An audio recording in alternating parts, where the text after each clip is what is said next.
Hello students, welcome to Learn English with Ananya.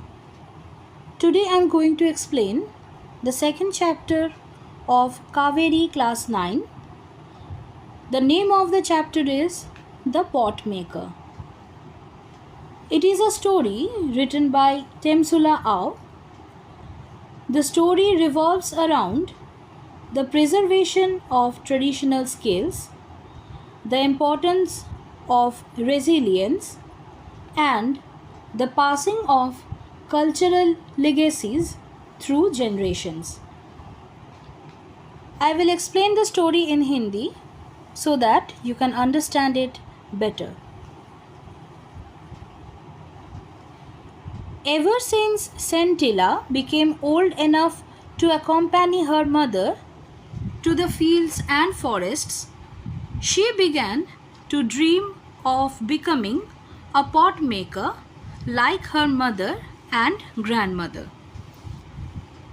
यहाँ की जो मेन कैरेक्टर है सेंटिला, वो जैसे ही बड़ी होती है वो अपनी मम्मी के साथ जाती है फील्ड्स में और फॉरेस्ट में, और तब से वो अपनी माँ और ग्रैंड माँ की तरह पॉट मेकिंग का सपना देखने लगती है.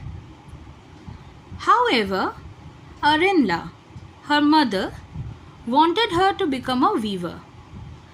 अब जो उसकी मम्मी थी अरिनला, वो चाहती थी कि वो एक वीवर बने, मतलब वो कपड़ा बुनने का काम करे. On days when she managed to stay at home while her parents went to the fields, Scintilla approached expert potters to learn the skill. जब उसके पेरेंट्स खेती में जाते थे काम करने के लिए और वो घर में रह पाती थी, तब सेंटिला, जो पॉटर लोग बहुत एक्सपर्ट थे, बहुत अच्छे से पॉट बनाना जानते हैं, उन लोगों के पास जाती थी ये कला सीखने के लिए. They were at first amused by the little girl's insistence, as they thought that she would soon outgrow her childish passion for the craft. तो पहले वो लोग इस बच्ची का इतना ज़ोर देख के कि मुझे सीखना है, ये वाला ज़ोर देख के उन लोगों को बहुत मज़ा आता था, और ये लोग ये सोचते थे कि जैसे ही वो बड़ी होगी धीरे धीरे उसका ये जो इंटरेस्ट है वो कम होता जाएगा, उसका जो ये बचपना है, बचपन का जो इंटरेस्ट है वो कम होता जाएगा. Scintilla did not disclose her fascination with pot making at home, as she had overheard a conversation between her parents one night. Scintilla, उसके मन में जो पॉट मेकिंग सीखने के लिए बहुत इच्छा जो छिपा हुआ था, वो कभी भी घर में बोली नहीं थी, क्योंकि उसने ऑलरेडी अपने माता पिता को एक दिन रात पे बात करते हुए सुन ली थी. Her mother was complaining about Scintilla's indifference to weaving. तो मम्मी कंप्लेन कर रही थी कि सेंटिला वीविंग को लेके सीरियस नहीं है, उसको कपड़ा बुनने में बिल्कुल भी इंटरेस्ट नहीं था. She said, I shall not teach her pot making as it has brought no joy to me and only a pittance for my troubles. The river bank where the grey and red clay required for making pots is found is 16 kilometers from here. तो mummy क्या बोलने लगी कि मैं अपनी बच्ची को कभी भी पॉट मेकिंग नहीं सिखाऊंगी, क्योंकि ये मुझे कभी कोई खुशी नहीं लाके दी है, और मेरे प्रॉब्लम्स में बस पिटन्स मतलब बहुत ही कम इनकम वो लाती है, इसीलिए मेरा जो प्रॉब्लम है वो कभी सॉल्व नहीं हो पाता है. प्लस और वो क्या बोलते हैं कि जो रिवर बैंक है, नदी के किनारे, जहाँ से ग्रे और लाल रंग का जो मिट्टी है, जिस मिट्टी से पॉट बनाया जाता है, तो रिवर बैंक नदी किनारे जो जहाँ पे वो मिट्टी मिलता है वो भी यहाँ से 16 किलोमीटर्स दूरी पे था. I need to climb down a sheer drop to the river bank, और मुझे रिवर बैंक में जाने के लिए बहुत ही नीचा सा एक जगह था, वहाँ डाउन टाइप का था, तो वहीं पे मुझे जाना पड़ता था। And my back aches from carrying the heavy load up hill all the way to the village.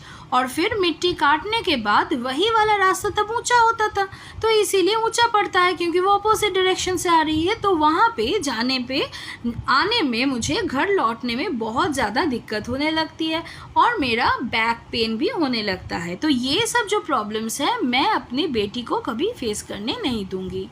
Pounding the stubborn clay inside bamboo cylinders, वो लोग क्या करते थे, यही वाला जो क्ले जो मिट्टी है जो बहुत ही सख्त टाइप का होता था, उसको वो लोग बैम्बू से बना हुआ एक सिलेंडर में डाल के फिर पीटते थे। तो ये जो काम था ये है pounding.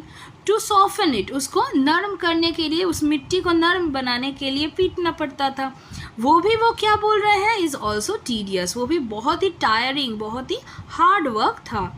So many times I have dropped the mold out of sheer exhaustion, तो बहुत सारा टाइम मैंने ऐसा भी किया है कि मैं इतना थक चुकी थी कि मैं वो जो मिट्टी है वो मैं गिरा देती थी। And have had to start all over again, और फिर से मुझे शुरू करना पड़ता था। It takes months to bring out a batch of pots after so much labor, इतना ज़्यादा हार्ड वर्क करने के बाद भी कुछ महीने लग जाते हैं एक ग्रुप ऑफ पॉट्स बनाने में। एंड द रिवॉर्ड, और उसके बदले में मुझे क्या मिलता है, अ फ्यू रुपीज़, बस कुछ रुपए। बट इफ़ सेंटिला लर्न्स वीविंग, लेकिन अगर सेंटिला बुनना सीख जाए, she can make much more money besides providing enough cloth for the family, वो मुझसे कहीं ज़्यादा पैसा कमा पाएगी और उसके साथ साथ फैमिली के लिए कपड़े का भी इंतज़ाम हो जाएगा। Weaving is not messy like pot making, weaving करना पॉट मेकिंग के जैसा उतना गंदा भी नहीं है। And can be done indoors in all seasons, सारे सीज़न में, मतलब पूरा साल ये वो घर बैठ के भी कर पाएगी।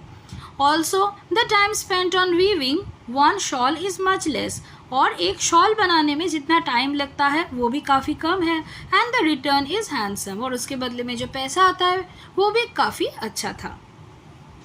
सेंटिला continued her visits to watch the potters at work, तो सेंटिला बार बार जाती थी पोटर्स को देखने के लिए वो लोग कैसे काम करते थे। She saw how the clay was mixed with water and pounded, वो देखती थी कि कैसे करके मिट्टी को पानी से मिक्स किया जाता है और फिर पीटा जाता है। हाउ केयरफुल दे वर, वो लोग कितना केयरफुल रहते थे, चौकन्ना रहते थे।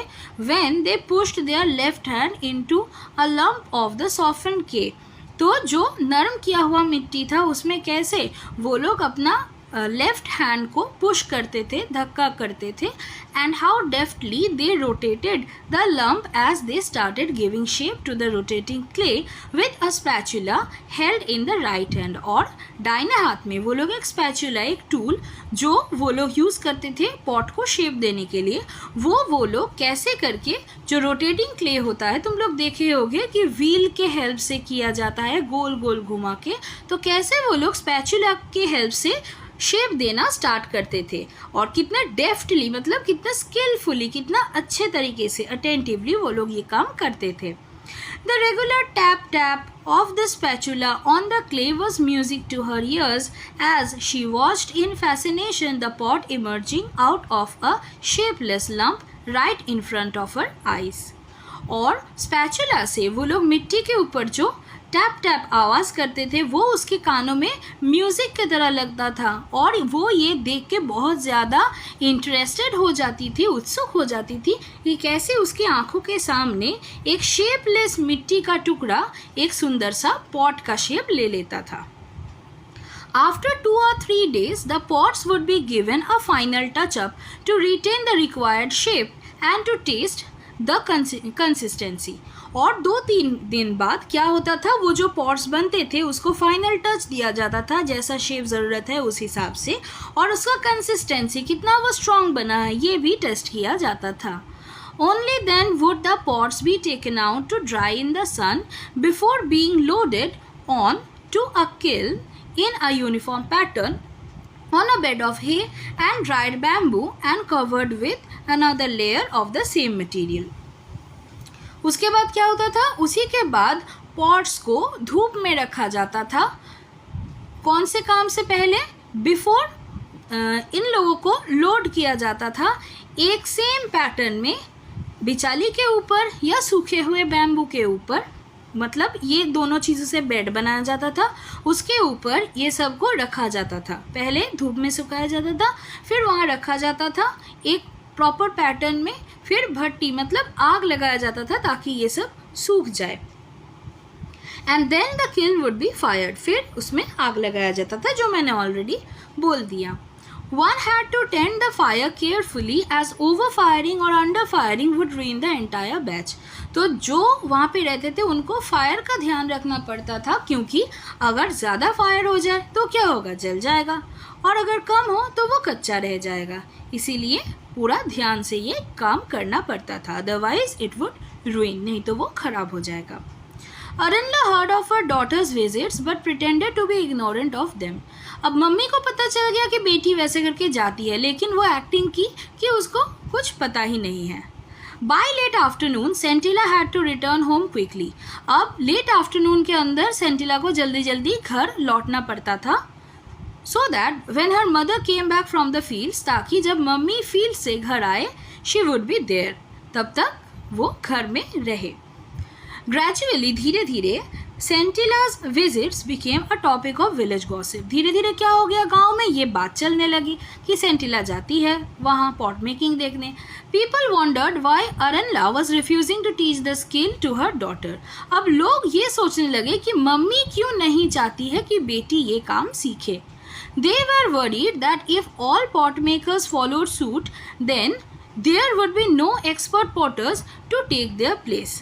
तो वो लोग चिंता करने लगे कि अगर सारे पॉट मेकर वही चीज़ करने लगे जो बाकी कोई कर रहा है, तो क्या होगा, एक टाइम में ऐसा होगा कि कोई भी पॉटर ही नहीं रहेगा। मतलब बाकी लोग जिसका जो काम है, मतलब फैमिली के तौर पे जिसका जो काम है वो ना करके अगर दूसरा कोई जो काम कर रहा है वो काम करने लगे, मानो जो पॉट मेकर है वो पॉट मेकिंग ना करके, उनके फैमिली से कोई पॉट मेकिंग ना करके दूसरा काम करे, तो क्या होगा, धीरे धीरे पॉट मेकिंग का जो कला है वो ख़त्म ही हो जाएगा एक दिन।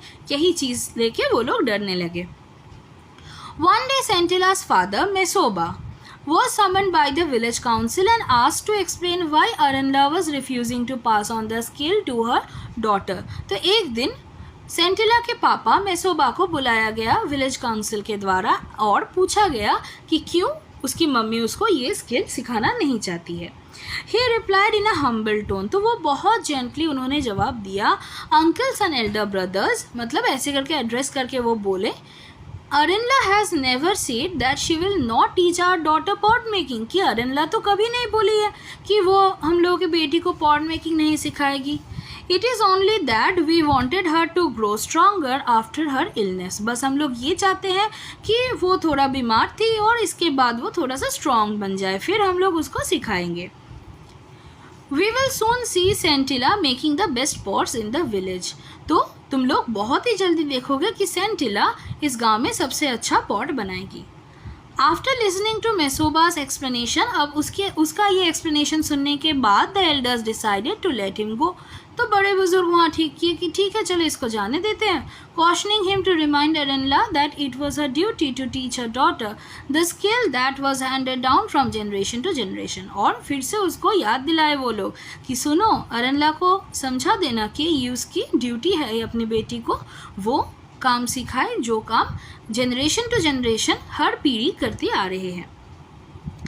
They also told him that skills such as pot making, which not only catered to the needs of the people but also symbolized the tradition and history of the people, did not belong to any individual.